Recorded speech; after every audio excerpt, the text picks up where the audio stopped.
Hello guys, today I will share how to make realistic portrait and my many students say how to make realistic portrait to how to create and how to apply a realistic portrait. So আজকে এটা নিয়ে আমরা কথা বলবো কিভাবে আমরা use করে থাকি এবং আমি কিভাবে জিনিসটাকে প্রসেসটাকে রিয়েলিস্টিক ভাবে আনার চেষ্টা করি।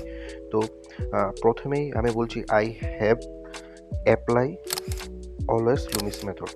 So I have no apply grid method. Okay, so if you can apply grid method and as a choice you any method, but I always use Lummis method. So প্রথমত আমি যে কোনো একটা পোর্ট্রেট করতে গেলে যে কোনো একটা জিনিস আঁকতে গেলে প্রথমে ওটা একটা স্ট্রাকচার নিয়ে প্রথমে একটা শেপ তৈরি করি।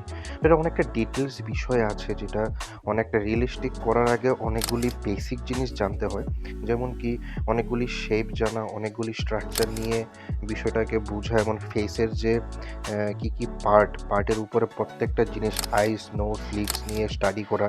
খালি একমাত্র প্র্যাকটিস করে গেলাম, কন্টিনিউ প্র্যাকটিস করে গেলাম তাহলে হবে না।